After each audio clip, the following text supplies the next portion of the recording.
सभी को नमस्कार। आज अपन पढ़ेंगे क्लास 12th के चैप्टर नंबर 5 को शुरू कर रहे हैं आज अपनी इस वीडियो से, जिसका नाम है सरफेस केमिस्ट्री, पृष्ठीय रसायन। और इस वीडियो को मैंने नाम दिया है पार्ट 1। अलग अलग भाग में अकॉर्डिंग टू सिलेबस इसको अपन डिटेल में पढ़ेंगे। तो देखिएगा, सबसे पहले अपन देखते हैं पृष्ठीय रसायन क्या है। इसके नाम में ही इसका अर्थ छुपा हुआ है।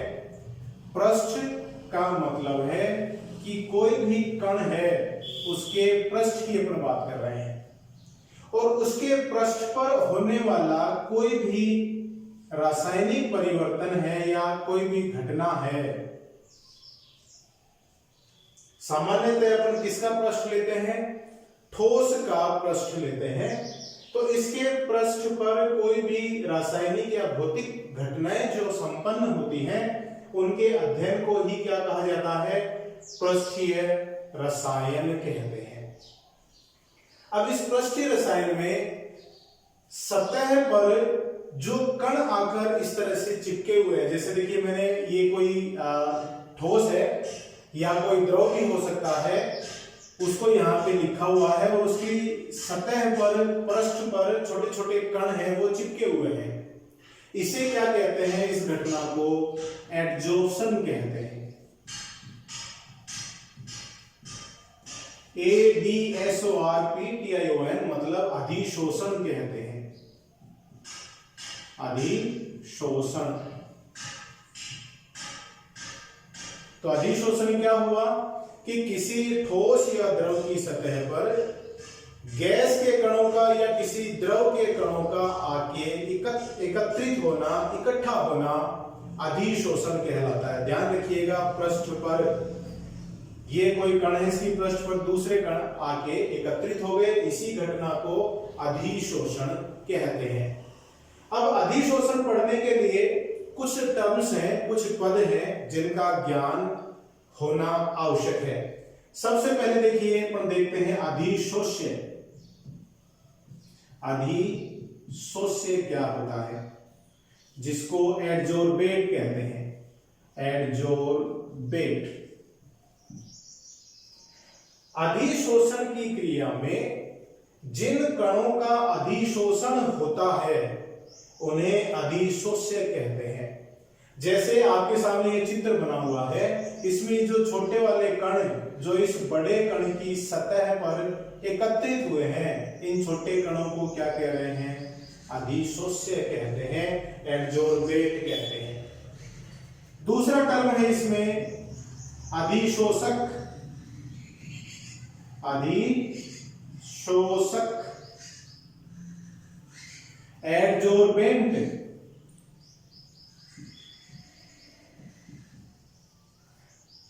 एडजोर्बेंट क्या है कि अधिशोषण में वह घटक जिसकी सतह पर अधिशोषण होता है उसे अधिशोषक कहते हैं। जैसे यहां पर ये वाला जो भाग है, बड़ा वाला भाग जिसकी सतह पर छोटे कण अधिशोषित हो रहे हैं, उसे अपन क्या कह रहे हैं? अधिशोषक कहते हैं। नेक्स्ट टर्म है अंतरापृष्ठ। अंतरापृष्ठ। इंटरफेस जिसको अपन कह सकते हैं। अंतरापृष्ठ क्या है? अधिशोष्य और अधिशोषक के मध्य जो ये पृष्ठ है, या वह पृष्ठ जिस पर अधिशोषण होता है, उसे अपन क्या कह रहे हैं? अंतरापृष्ठ कहते हैं। और नेक्स्ट है सक्रिय केंद्र। सक्रिय केंद्र, एक्टिव साइट भी जिसको अपन आप कह सकते हैं, एक्टिव साइट या एक्टिव सेंटर भी कह सकते हैं। सक्रिय केंद्र क्या होता है कि अधिशोषक की सतह पर कुछ मुक्त संयोजकताएं पाई जाती हैं जो अधिशोष्य के साथ रासायनिक बंधों का निर्माण कर लेती हैं, या उन्हें भौतिक अधिशोषण के द्वारा, भौतिक आकर्षण बलों द्वारा अपने साथ बांध लेती हैं। तो उन केंद्रों को जहां पर मुक्त संयोजकताएं उपस्थित हैं, उन्हें हम क्या कह रहे हैं? एक्टिव साइट या एक्टिव सेंटर या सक्रिय केंद्र उनको कहते हैं, कह सकते हैं अपने ऐसा। ठीक है, तो ये हो गए कुछ इसमें टर्म्स, अधिशोष्य, अधिशोषक, अंतरापृष्ठ और सक्रिय केंद्र। ये शब्द अपन इस चैप्टर में बार बार में काम में लेंगे। अब देखिएगा, अधिशोषण को अपन क्लासिफिकेशन करने के लिए, उनका वर्गीकरण करने के लिए देखिए, सबसे पहले अपन दो प्रकार के अधिशोषण लेते हैं, धनात्मक अधिशोषण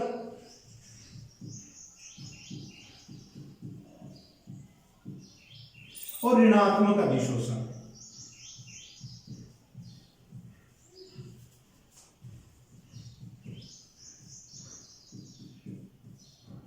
positive adsorption and negative adsorption, धनात्मक अधिशोषण और ऋणात्मक अधिशोषण। इनका क्या मतलब है? वे अधिशोषण जिनमें अधिशोषक की सतह पर अधिक से अधिक मात्रा में अधिशोष्य का अधिशोषण हो जाता है। ठीक है, एक बार फिर से ध्यान से सुनिएगा, वे अधिशोषण जिनमें अधिशोषक की सतह पर ज्यादा से ज्यादा मात्रा में अधिशोष्य का अधिशोषण हो जाता है, उसे धनात्मक अधिशोषण कहते हैं। और जिनमें अधिशोषक की सतह पर कम मात्रा में अधिशोषण हो पाता है, उसे ऋणात्मक अधिशोषण कहते हैं। तो धनात्मक मतलब ज्यादा मात्रा में हो रहा है, ऋणात्मक मतलब कम मात्रा में हो रहा है। अधिशोषण जनरली जब अपन केमिस्ट्री पढ़ते हैं, प्रयोगशाला में प्रयोग करते हैं या दैनिक जीवन में भी, इसके देखिए कुछ अपन उदाहरण देके अगर इसको समझने की कोशिश करें। उदाहरण देखिएगा जो अपन केमिस्ट्री में बहुत बार पढ़ते हैं, जैसे कोई चैम्बर है, ये कोई चैम्बर है और इसमें गैसों का मिश्रण भरा हुआ है। गैसों के रूप में इसमें हो सकती हैं SO2, अमोनिया, HCl, CO2 इत्यादि गैसों का मिश्रण इसमें भरा हुआ है।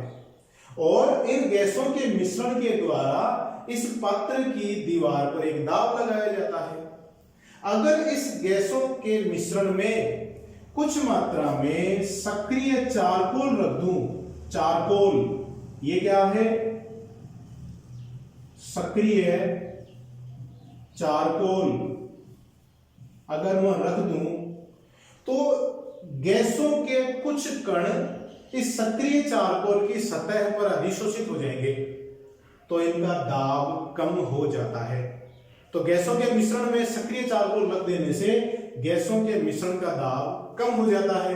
क्यों? क्योंकि गैसों का अधिशोषण हो गया। तो अधिशोषण का एग्जाम्पल है। और एग्जाम्पल देखिएगा, मिथाइलिन ब्लू एक डाई है, और अगर अपन बात करें शर्करा, रंगीन शर्करा, चीनी, इनको रंगहीन बनाने के लिए इनको जांतव चारकोल की परतों में से बार बार गुजारते हैं। तो इनमें जो रंग उत्पन्न करने वाले रासायनिक पदार्थ हैं वो चारकोल के कणों की सतह पर अधिशोषित हो जाएंगे, और ये मिथाइलिन ब्लू है और शर्करा है, ये रंगहीन हो जाते हैं। देखिए चीनी, अपन कहते हैं ना चीनी, गन्ने से चीनी का निर्माण होता है, तो वो बिल्कुल सफेद दानेदार होती है। क्यों? उसको जांतव चारकोल की परतों में से बार बार गुजारा जाता है, तो उसमें जो रंगीन पदार्थों का अधिशोषण हो जाता है और वो बिल्कुल श्वेत हो जाती हैं, रंगहीन हो जाती हैं। तो ये एग्जाम्पल है। और देखिएगा, पैलेडियम धातु है, प्लेटिनम धातु है या निकिल है, निकिल, प्लेटिनम, पैलेडियम, इन धातुओं का उपयोग वनस्पति तेल को वनस्पति घी में परिवर्तित करने के लिए जो हाइड्रोजनीकरण की क्रिया है उसमें उत्प्रेरक के रूप में काम में लेते हैं। अब ये जो धातु है इनकी सतह पर हाइड्रोजन गैस का अधिशोषण होता है और ये जो हाइड्रोजनीकरण की अभिक्रिया होगी, वनस्पति तेल से वनस्पति घी का निर्माण होगा, वो इन धातुओं की सतह पर पृष्ठ पर संपन्न होता है। तो ये भी क्या हो गया, एक अधिशोषण का एग्जाम्पल हो गया। और एग्जाम्पल अपन ले सकते हैं, जैसे कोई पात्र है, उस पात्र में कुछ नमी है और अपने को कोई रासायनिक अभिक्रिया संपन्न कराने के लिए वो पात्र बिल्कुल शुष्क चाहिए, तो उस नमी को हटाने के लिए क्या करते हैं, उस पात्र में कुछ देर के लिए सिलिका जेल को रखा जाता है। सिलिका जेल एक पदार्थ है। सिलिका जेल क्या करेगा, उस पात्र के वायुमंडल में या उसके अंदर जो वायु है उसमें उपस्थित जल के कणों को अधिशोषित कर लेगा, अपनी सतह पर इकट्ठा कर लेगा। सतह पर इकट्ठा कर लेगा तो क्या हो जाएगा, फिर उसको अपन सिलिका जेल को बाहर निकाल देंगे और उसके साथ सारी नमी बाहर आ जाती है और पात्र बिल्कुल शुष्क हो जाता है। तो देखिए ये कुछ एग्जाम्पल हैं जो अपन केमिस्ट्री में या डेली लाइफ में, जैसे रंगीन शर्करा को रंगहीन बनाना है तो डेली लाइफ में काम में ले रहे हैं, डेली लाइफ में ये अपन उदाहरण जनरली देखते हैं। तो ये कुछ इसकी प्राथमिक बातें हैं जिनका ज्ञान आपको होना चाहिए। अब देखिएगा, अभी अपन ने देखा कि अधिशोषण में क्या हो रहा है। अधिशोषण में अधिशोष्य के कण अधिशोषक के पृष्ठ पर आकर एकत्रित होते हैं, इसे अपन अधिशोषण कहते हैं। अब इससे उल्टा अगर अपन लें, बिल्कुल विपरीत लें, तो उसे कहते हैं विशोषण, डिजोर्प्शन। ये क्या होता है,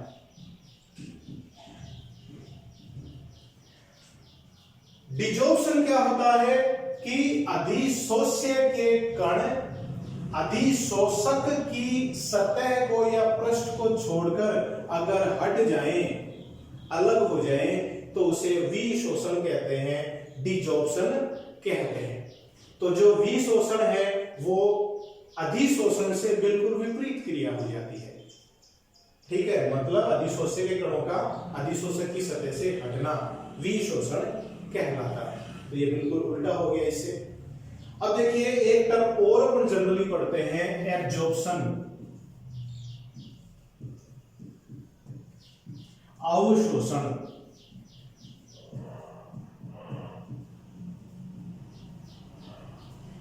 स्पेलिंग में देखिएगा, जहां ए के आगे डी आ रहा है अधिशोषण में, एब्जॉर्प्शन में, यहां ए के आगे बी आ रहा है, बी फॉर बॉल, ये अधिशोषण और वो अवशोषण। अधिशोषण और अवशोषण में देखिएगा, अधिशोषण में तो क्या था कि अधिशोष्य के कण अधिशोषक के पृष्ठ पर एकत्रित हो रहे हैं, जबकि अवशोषण में क्या होगा कि जो अधिशोष्य के कण हैं वो अधिशोषक के काय के अंदर प्रवेश कर जाते हैं, स्थूल के अंदर प्रवेश कर जाते हैं, अंदर तक प्रवेश कर जाते हैं। तो देखिए दोनों में अंतर, ये पृष्ठीय घटना है, अधिशोषण एक पृष्ठीय घटना है, जबकि अवशोषण एक स्थूलीय घटना है। ये साथ साथ में अपन तुलनात्मक अध्ययन भी कर रहे हैं, अंतर भी पूछा जाता है बहुत बार, अधिशोषण और अवशोषण में क्या अंतर है। यहाँ कण पृष्ठ पर एकत्रित हो रहे हैं और यहाँ जो अधिशोष्य के कण हैं वो अधिशोषक की स्थूल में प्रवेश कर जाते हैं। ये एक पृष्ठीय घटना है, जबकि ये एक स्थूलीय घटना है, काय के अंदर कण प्रवेश कर जाते हैं। अधिशोषण की जो दर है वो लगातार एक समान चलती है, इसके पृष्ठ पर कण है वो एक दर से ही चिपकते रहते हैं, जबकि अवशोषण की जो दर है वो शुरू में तो तेजी से होती है और फिर ये दर धीमी होती चली जाती है, धीरे धीरे कम होती चली जाती है। अब देखिए उदाहरण के तौर पे अपन लें, जैसे अभी अपन एक एग्जांपल लिया था, किसी पात्र में से अगर नमी को हटाना है तो अधिशोषण के क्रिया के द्वारा भी हटा सकते हैं और अवशोषण की क्रिया के द्वारा भी हटा सकते हैं। अधिशोषण की क्रिया कब होगी?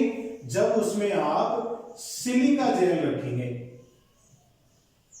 तो सिलिका जेल है वो नमी को अधिशोषित कर लेता है, एब्जॉर्ब कर लेता है। और अगर उस नमी को हटाने के लिए आप उसमें कैल्शियम क्लोराइड रखें तो कैल्शियम क्लोराइड नमी को अवशोषित कर लेता है। ठीक है, नमी हटेगी दोनों ही कंडीशन में, ये अधिशोषित करेगा, ये अवशोषित इसमें करता है। तो आपको अधिशोषण और अवशोषण में अंतर क्लियर हो गया होगा। ठीक है, अब देखिए कई बार दोनों घटनाएं एक साथ होती हैं। जब अधिशोषण हो रहा है और साथ में अवशोषण भी हो रहा है तो उसे कहते हैं जॉर्प्शन, जिसे कहते हैं शोषण। शोषण वह क्रिया है जिसमें पहले अधिशोषण होता है और कुछ देर बाद में अवशोषण होना शुरू हो जाता है। पहले अधिशोषण हुआ फिर अवशोषण हुआ, तो इसे अपन क्या कहेंगे? शोषण। दोनों एक साथ हो रहे हैं। उदाहरण के तौर पे देखिएगा, अगर चारकोल की सतह पर ऑक्सीजन गैस का अधिशोषण अगर करवाते हैं, चारकोल की सतह पर ऑक्सीजन गैस का अधिशोषण करवाते हैं, तो पहले तो ऑक्सीजन गैस है चारकोल की सतह पर अधिशोषित होती है और फिर उसके स्थूल में प्रवेश कर जाती है। ठीक है, तो ये है। और देखिए जैसे अपन बात करें रेशे होते हैं, रेशे, फाइबर्स को अगर अपन किसी डाई में, रंगीन पदार्थ में डुबोते हैं तो जो रंग के कण हैं वो पहले उसकी सतह पर अधिशोषित होते हैं और फिर धीरे धीरे उसके अंदर प्रवेश कर जाते हैं। मतलब पहले अधिशोषित होते हैं और फिर वो अवशोषित हो जाते हैं। तो इन दोनों घटनाओं को एक साथ सम्मिलित रूप से क्या कह रहे हैं? शोषण कहते हैं। तो ये है अधिशोषण और अवशोषण। अब देखिए अपना जो अगला टॉपिक है इसमें वो है अधिशोषण की ऊष्मागतिकीय संभाव्यता, थर्मोडायनेमिक पॉसिबिलिटीज ऑफ एब्जॉर्प्शन, कि किन स्थितियों में अधिशोषण की संभावना ज्यादा होती है और किन स्थितियों में अधिशोषण की संभावना कम होती है, उनकी चर्चा या उनको अपन इस टॉपिक में समझने की कोशिश करते हैं। तो देखिएगा, सबसे पहले मैं यहां पे डायग्राम बना रहा हूं। ये क्या है? अधिशोषक, अधिशोषक। और इसकी सतह पर, अधिशोषक मान लेते हैं ठोस है, इस ठोस की सतह पर अधिशोष्य के कणों का अधिशोषण हो रहा है। ये है अधिशोष्य। और पृष्ठ पर एकत्रित होना अधिशोषण कहलाता है। अधिशोषण हमेशा ऊष्माक्षेपी प्रक्रम है, ऊष्माक्षेपी प्रक्रम होगा निश्चित रूप से, हमेशा ध्यान रखिएगा। अधिशोषण हमेशा एक ऊष्माक्षेपी प्रक्रम है। ऊष्माक्षेपी प्रक्रम के लिए एंथैल्पी परिवर्तन को क्या लिखते हैं? नेगेटिव, ऋणात्मक। तो इसके लिए डेल एच का मान नेगेटिव है, मतलब ऊष्मा निकलती है। ठीक है, अब देखिए अधिशोष्य के जो कण हैं वो जब मुक्त थे, मान लो ये गैस है तो ये मुक्त थे, तो इसकी एंट्रोपी का मान बहुत ज्यादा होता है, इसमें बिखराव बहुत ज्यादा होता है। लेकिन जब इनका अधिशोषण हो जाता है तो ये एक निश्चित सीमा में या इस पे आके बंध जाते हैं, तो बिखराव का मान कम होता है। और कमी होती है तो इसमें अपन कहेंगे एंट्रोपी परिवर्तन भी क्या हो गया? नेगेटिव हो जाता है, ऋणात्मक हो जाता है। तो इसमें एंथैल्पी परिवर्तन भी ऋणात्मक है और एंट्रोपी परिवर्तन भी ऋणात्मक होता है, बिखराव कम हो जाता है। अब अपन ने पिछले साल भी ये पढ़ा था 11th में, पिछले साल का मतलब 11th क्लास में एक चैप्टर है ऊष्मागतिकी के नाम से, थर्मोडायनेमिक्स के नाम से। उसमें एक समीकरण है गिब्स हेल्महोल्ट्ज समीकरण। वो क्या है? डेल जी बराबर del H minus T del S. बहुत ही इंपॉर्टेंट ये समीकरण है, गिब्स हेल्महोल्ट्ज समीकरण। इस समीकरण के आधार पर अपन किसी भी प्रक्रम की स्वतः परिवर्तिता को पढ़ते हैं। मतलब कोई भी प्रक्रम या परिवर्तन है वो स्वतः होगा, अस्वतः होगा या साम्य अवस्था पे होगा, उसको अपन पढ़ते हैं। वो तीन कंडीशंस क्या क्या हैं? देखिए, अगर डेल जी का मान नेगेटिव होता है किसी भी प्रक्रम के लिए तो वह प्रक्रम स्वतः होता है, अपने आप होने वाला प्रक्रम होता है। अगर डेल जी का मान पॉजिटिव होता है तो वह प्रक्रम क्या हो गया? अस्वतः होता है। और अगर डेल जी शून्य हो गया तो इसका मतलब प्रक्रम साम्य अवस्था पर है। ये तीन कंडीशन डेल जी के लिए अपन देखते हैं। तो स्वतः परिवर्तन के लिए या संपन्न होने के लिए डेल जी का मान क्या होना चाहिए? नेगेटिव होना चाहिए, ऋणात्मक होना चाहिए। अब देखो, डेल एच का मान नेगेटिव है ही, ये रहा, क्योंकि उष्माक्षेपी प्रक्रम है, अधिशोषण।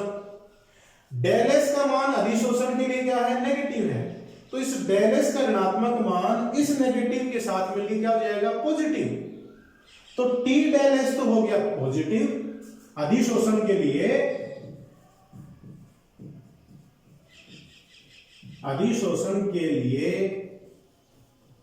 टी डेल एच क्या हो गया? धनात्मक हो गया, क्योंकि डेल एच नेगेटिव है और एक नेगेटिव ये है, तो नेगेटिव नेगेटिव से गुणा करेंगे तो क्या हो जाएगा? पॉजिटिव। और चूंकि डेल एच का मान क्या है इसके लिए? नेगेटिव है, ऋणात्मक है, क्योंकि ये उष्माक्षेपी प्रक्रम है। तो डेल जी नेगेटिव होने के लिए क्या होना चाहिए? डेल जी बराबर नेगेटिव होने के लिए डेल एच का मान टी डेल एच से ज्यादा होना चाहिए। एंथैल्पी परिवर्तन का मान टी डेल एच के मान से ज्यादा होना चाहिए।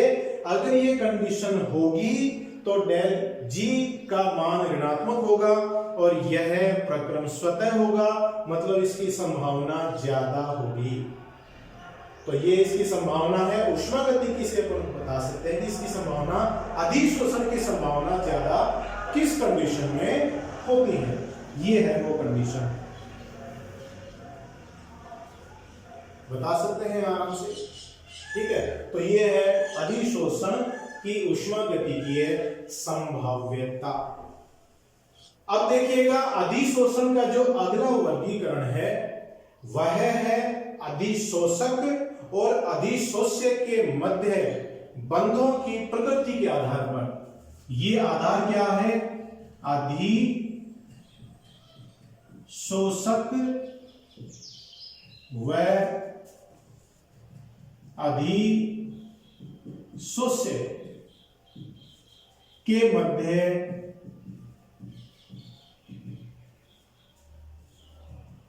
बंधों की प्रकृति के आधार पर।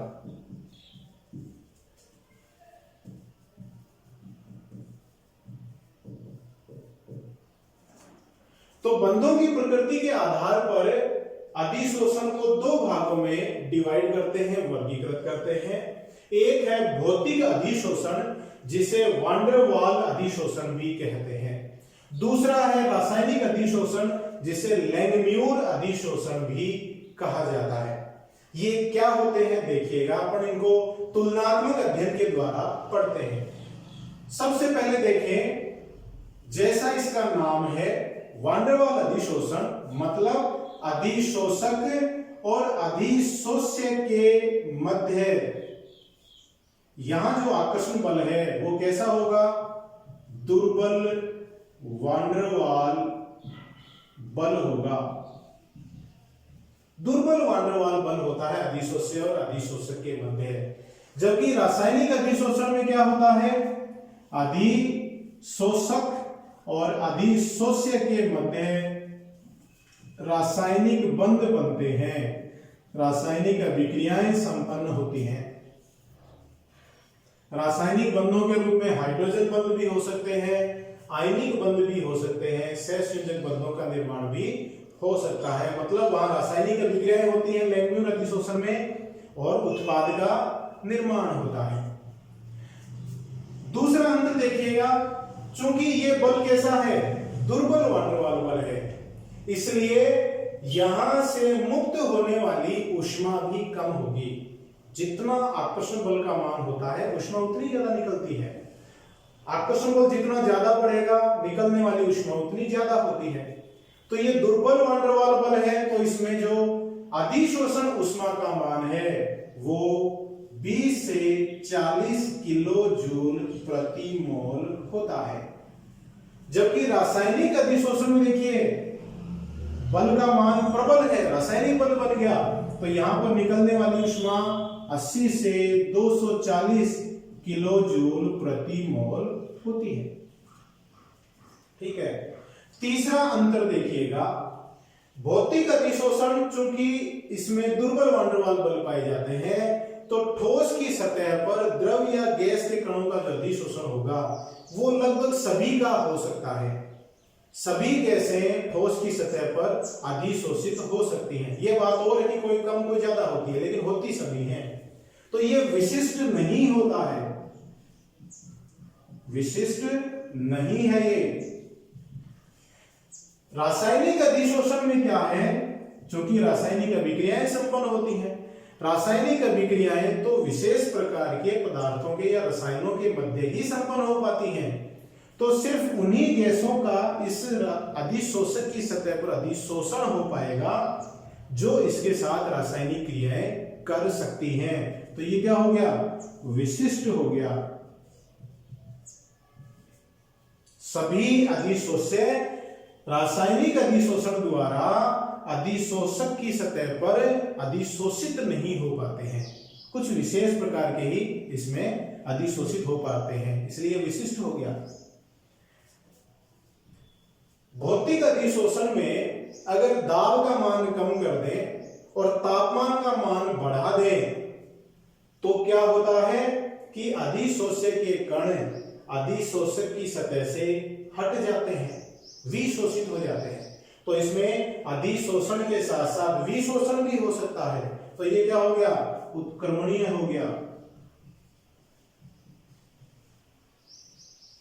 जबकि रासायनिक अधिशोषण है उसमें इस प्रकार का विशोषण नहीं होता है।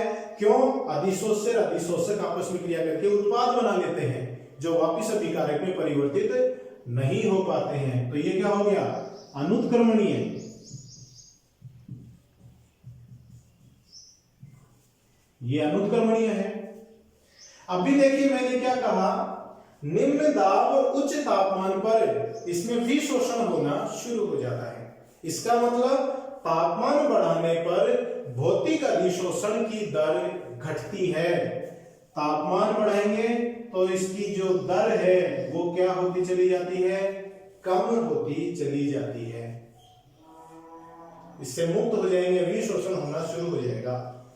यहां देखिएगा, तापमान बढ़ाएंगे तो रासायनिक अधिशोषण की दर बढ़ती है।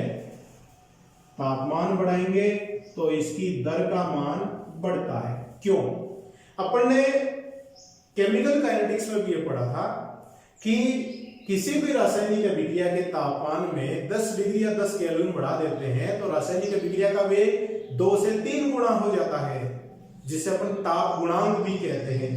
तो तापमान बढ़ाएंगे तो अधिशोष्य और अधिशोषक के मध्य रासायनिक अभिक्रिया का वेग बढ़ेगा, जिससे अधिशोषण की दर बढ़ जाती है।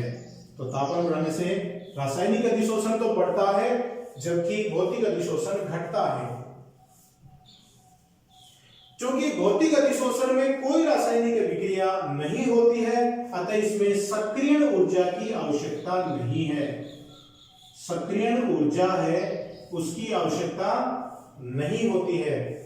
रासायनिक अधिशोषण में रासायनिक अभिक्रिया होती है, इसलिए इसमें अपन कहेंगे सक्रियण ऊर्जा की आवश्यकता होती है। वहां सक्रियण ऊर्जा चाहिए रासायनिक में, भौतिक में सक्रियण ऊर्जा नहीं चाहिए। नेक्स्ट अंतर देखिएगा, भौतिक अधिशोषण में जैसे अधिशोषक की सतह पर अधिशोष्य के कणों की एक परत बन गई, एक परत बनने के बाद दूसरी परत का निर्माण शुरू हो जाता है, क्योंकि दुर्बल वान डेर वाल आकर्षण बल है। तीसरी परत का निर्माण भी इसमें हो सकता है, तो इसका मतलब ये बहुपरतीय होते हैं,